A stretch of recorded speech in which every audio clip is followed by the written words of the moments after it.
ये संस्कारी ब्राह्मण थे जिन्होंने गैंग रेप किया, संस्कारी ब्राह्मण थे जिन्होंने हत्याएं की, संस्कारी ब्राह्मण थे जिन्होंने 3.5 साल की मासूम की हत्या कर दी।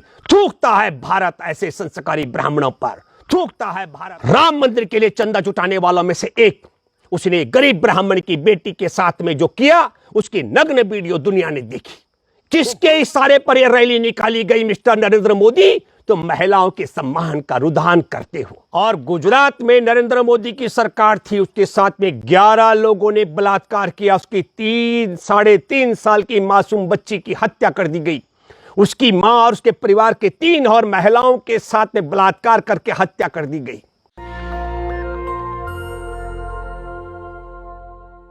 नमस्कार, मैं हूं भूपेंद्र रावत और आज हम बात करेंगे कथनी और करनी में कितना अंतर है देश के प्रधानमंत्री नरेंद्र मोदी की। उसके लिए मैं पहले आपको 2002 में बिल्किस बानो के साथ क्या क्या हुआ जब नरेंद्र मोदी का शासन गुजरात में था। 3 मार्च 2002 को बिल्किस बानो 5 माह की गर्भवती थी और गुजरात में नरेंद्र मोदी की सरकार थी, उसके साथ में 11 लोगों ने बलात्कार किया, उसकी 3.5 साल की मासूम बच्ची की हत्या कर दी गई। उसकी मां और उसके परिवार के 3 और महिलाओं के साथ में बलात्कार करके हत्या कर दी गई। उसके परिवार के 7 सदस्यों की हत्या कर दी गई थी। बेहोशी के बाद, होश में आने के बाद बिल्किस बानो जब पुलिस थाने गई तो पुलिस थाने में उसकी सुनवाई नहीं हुई, उसकी बात को नहीं सुना गया और बिल्किस बानो के जो मेडिकल रिपोर्ट है उन कागजों में भी गड़बड़ की गई।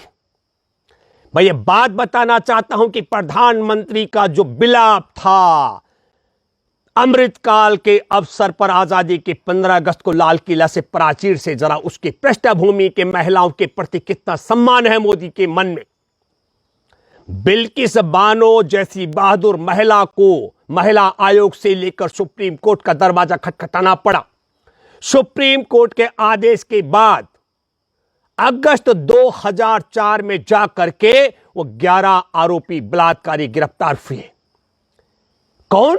जिन्होंने 3 मार्च को बलात्कार किया था। यह है नरेंद्र मोदी का महिलाओं के प्रति सम्मान का।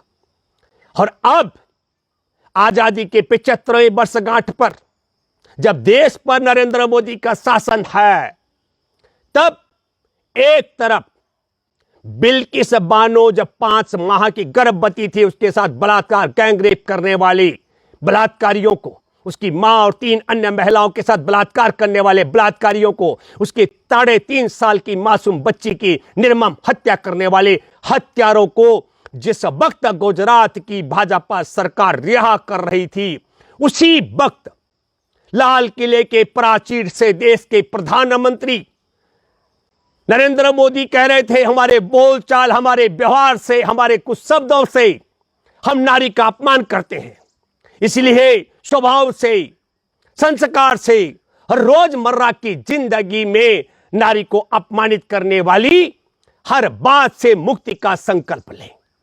यह कितना विरोधाभास है। मिस्टर नरेंद्र मोदी बताएं कि 11 बलात्कारियों ने जिस 5 माह की गर्भवती के साथ में गैंग रेप किया हो, क्या वह महिलाओं का सम्मान था?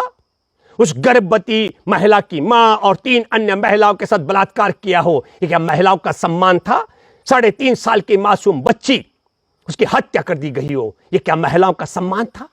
तो क्या यह महिलाओं का सम्मान था जो ऐसे गैंग रेप, जिन्होंने धरती पर सबसे घिनौना काम किया हो? यही नहीं हुआ, मोदी के राज में पुलिस ने बिल्किस बानो की सुनवाई नहीं की थी। मोदी यह भी जानते हैं कि किस तरीके से बिल्किस बानो के परिजनों के पोस्टमार्टम के बाद उनके सर से, उनके शरीर से उनके सिर अलग कर दिए गए थे ताकि उनकी पहचान भी ना रह सके। यह संयोग है कि प्रयोग है। जब गुजरात के मुख्यमंत्री थे तो बिल्किस बानो के बलात्कारियों को, उसके परिजनों की हत्या करने वाले बलात्कारी और हत्यारों को, उनके खिलाफ सुनवाई नहीं, उनकी शिकायतें दर्ज की जा रही थी, उन्हें गिरफ्तार नहीं किया जा रहा था। और जब देश पर शासन होता है, तब नरेंद्र मोदी बिल्किस बानो कि बलात्कारी और उसके परिजनों के हत्यारों को रिहा करा देते हैं। मैं दावे के साथ में कहता हूं, क्योंकि अभी भूपेंद्र भाई पटेल जो सरकार है, गुजरात के मुख्यमंत्री की पूरी सरकार बदल करके नई सरकार अपनी इच्छा के मुताबिक अमित शाह और नरेंद्र मोदी ने मिलकर के बनाई। पर यह कोई मामला अकेला, मैं ये नहीं कह रहा हूं कि बिल्किस बानो तक का ही मामला है। आप सबको मैं याद दिलाना चाहता हूं, 8 वर्ष की मासूम बच्ची कठुआ में, जिसको अपहरण करके मंदिर में रखा गया था, किस तरीके से उसके साथ गैंगरेप, भूखा प्यासा रखा गया, और उस 8 साल की मासूम बच्ची के मामले में आप सब लोगों ने देखा कि किस तरीके से एक दीपक खजूरिया पुलिस वाला जब पकड़ में आता है तो उसके पक्ष में तिरंगा लेकर के, तिरंगा झंडा मारा, राष्ट्रीय ध्वज लेकर के भाजपा के गुंडे, बलात्कारी, अपहरणकर्ता और मासूम बच्ची के हत्यारे के पक्ष में सड़क में उतरते हैं, जिसमें भारतीय जनता पार्टी के जो मंत्री थे जम्मू कश्मीर के, उसमें लाल सिंह वन मंत्री और चंद्र प्रकाश वाणिज्य मंत्री भी शामिल होता है, और एक और विधायक जिसको बाद में मंत्री बनाया जाता है।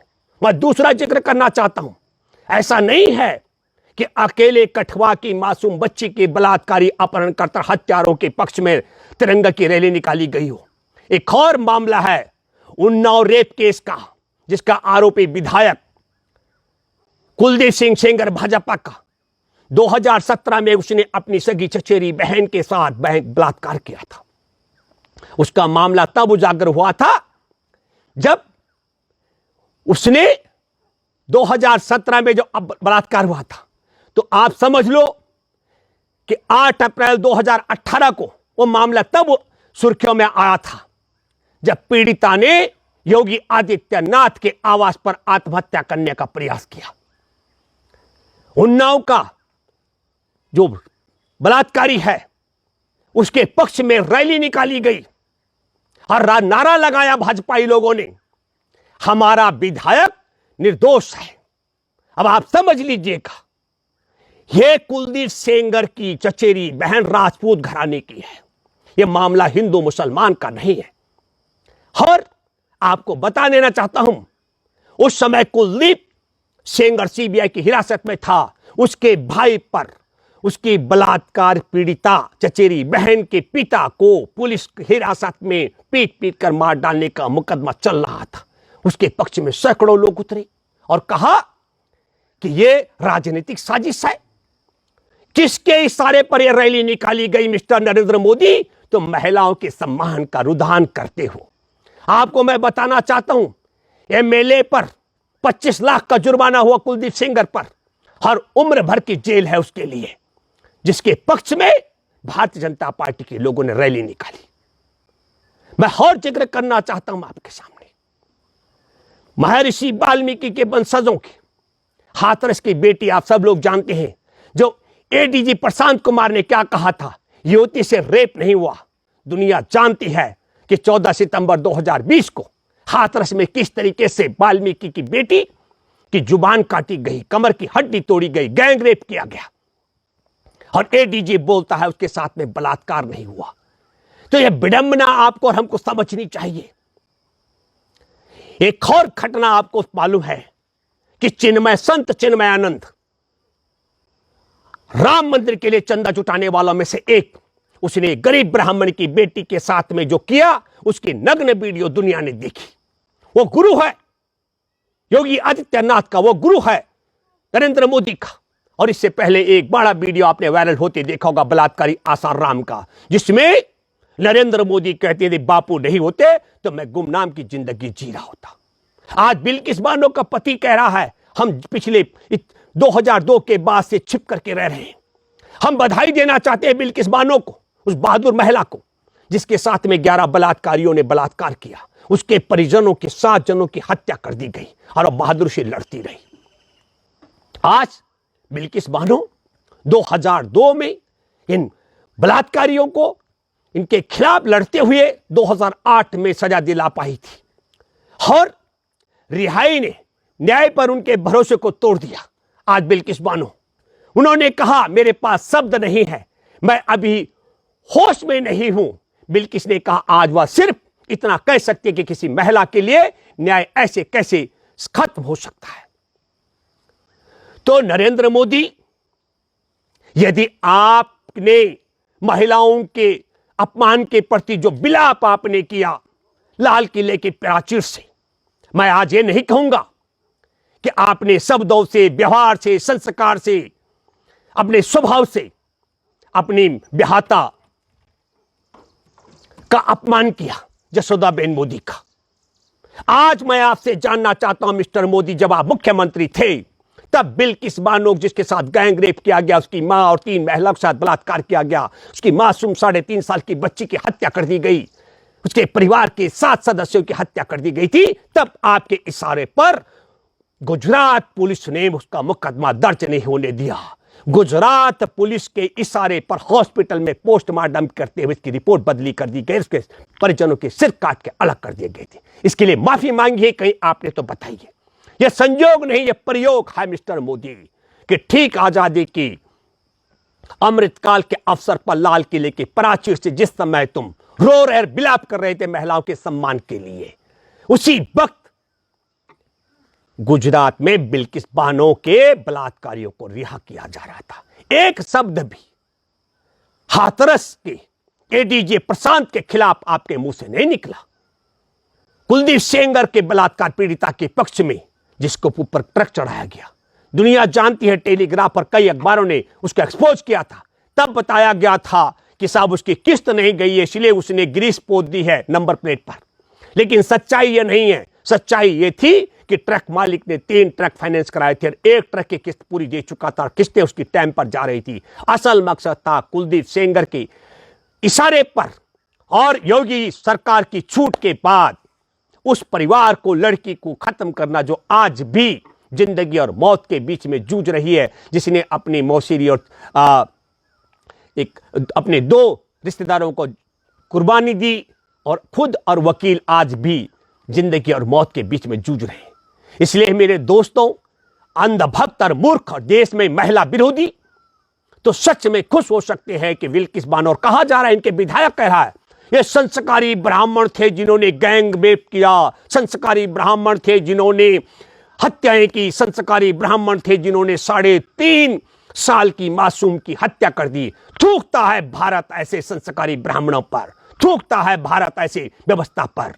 पूछता भी है भारत मोदी आपसे कि तुम्हारा विधायक भी कह रहा है कि संस्कारी थी, ऐसे संस्कारी धरती पर कहीं नहीं होने चाहिए जो 3.5 साल की मासूम की निर्मम हत्या कर दें, 5 महीने की गर्भवती के साथ में गैंग रेप कर दें और उसकी मां और उसके परिजन महिलाओं के साथ बलात्कार करके उनकी हत्या कर दें। ऐसे कुसंस्कारी धरती पर कहीं नहीं होने चाहिए। और आपकी नीति भी थी, जून में नीति जारी होती है कि यह कहा जाता है कि बलात्कारियों को रिहा नहीं किया जाएगा। तो मेरे दोस्तों, नरेंद्र मोदी की कथनी और करनी में ठीक उसी तरीके से महिलाओं के सम्मान की बात इस शख्स ने कही लाल किले की प्राचीर से। जिस तरीके से मिस्टर मोदी तुमने काला धन लाकर 15-15 लाख रुपए देने की बात की थी, जिस तरीके से तुमने 2022 में प्रत्येक बेघर को घर देने की बात की थी, जिस तरीके से तुमने प्रत्येक